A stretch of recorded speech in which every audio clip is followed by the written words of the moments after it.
HLR News, brought to you by Innocent Bystander Research. A vaccine for respiratory syncytial virus, RSV, has been approved by the Therapeutic Goods Administration, TGA, and will be available through private prescriptions for those 60 and above very soon. The Cook Labor government in Western Australia is drafting a bill to give away 20 million hectares of land, approximately 8% of the total area of Western Australia, equivalent to 3 Tasmanias worth of land, to traditional owners, First Nations people.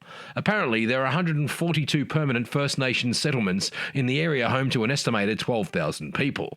I'm a maths guy, so I like to crunch numbers. If this bill goes through, 12,000 people will have control of 8% of the land. WA has a population of approximately 2.8 million people, so 12,000 people represents 0.4% of the population. This means 0.4% of the population will own 8% of the land, almost 19 times more than their fair share if we were to distribute land evenly to all Western Australians. If all land was distributed evenly, then 12,000 people should own 1.1 million hectares, not 20 million hectares. China begins drilling one of world's deepest holes in hunt for discoveries deep inside the Earth. What if China's quest could unveil secrets as transformative as the moon landing? Drilling further down than Everest is tall, what might they discover in the Earth's ancient layers? Could this journey uncover a new chapter in our planet's story, or a treasure trove of geothermal energy to power future economic growth? Western Australian Independent Cam Tinley says, "We don't need radioactive nuclear power when coal and gas will do." He appeared on Freedom Media WA today, where Lindsay also discussed McGowan's electoral reforms, snuck through back in 2021. Coachella 2024 lineup sees Gwen Stefani reunite with No Doubt for first show in almost a decade. Australian Catholic University confirms that $3.6 million underpayment of casual staff and denies taking part in wage theft. Cycling World pays tribute to world-class Melissa Hoskins ahead of Perth funeral.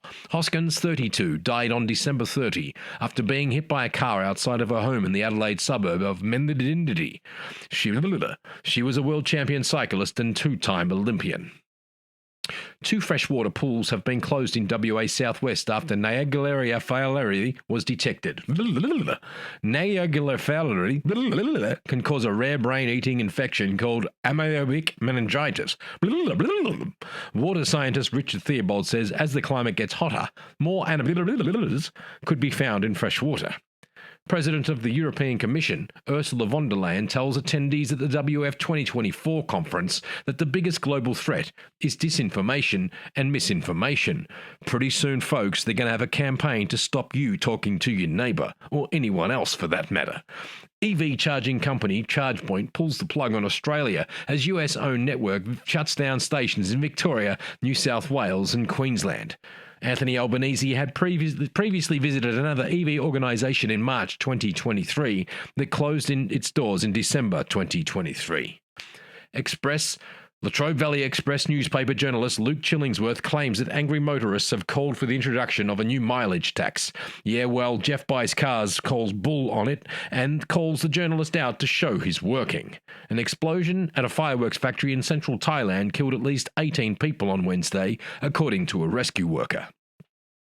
Kenyan cult leader to face murder charges over child starvation deaths, authorities say. Paul Mackenzie, the head of the Good News International Church, ordered his followers to starve themselves and their children to death so that they could go to heaven before the world ended. WA police are treating the cause of last week's fire in Palmer as suspicious.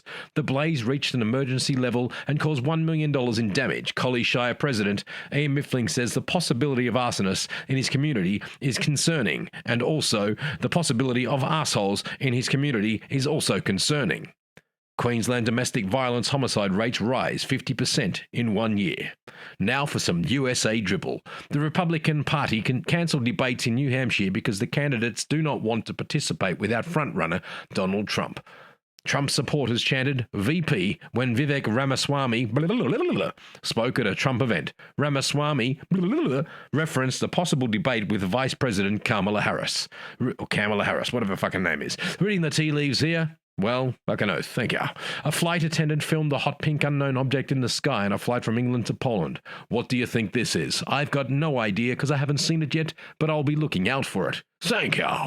Quaker Oats has recalled granola bars, cereal and snack foods due to a possible salmonella contamination. Companies in the Dominican Republic are preparing for a 4-day work week government initiative starting in February. Well, for fuck's sake, let's bring that to Australia. Wouldn't I love that? To have only be able to work 4 days a week every week, because that's what I did for the last 10 years before my current work role. Thank you. A US-bound plane had to return to Japan after a drunk American passenger bit a flight attendant.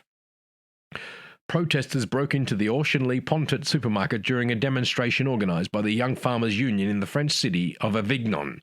They also dumped vegetables, fruit, logs and waste out of tractors in front of it, protesting large-scale distribution which they claim makes them sell their production at a loss. Now in Germany news, Australian media fails to report on what's actually happening in Germany and has been happening in Germany since January the 8th. That's right, German farmers have gathered into the cities of Germany and blocked all cities, and some of the supermarkets have become bone dry as trucks aren't allowed in or can't get past the tractors that are blocking the city in protest to the government trying to stop the diesel levies and taking away levies of tax on the farmers' tractors. That's right, Australian government stands by and doesn't even tell the media to produce information about it. I wonder why that is. Could it be that the mainstream media works for the Australian government? Oops, I think so. Absolutely. Anyway, this has been another Hanglish Recluse News Bulletin brought to you by Innocent Bystander Research, with a few ad-libs along the way. HLR News. Thank you.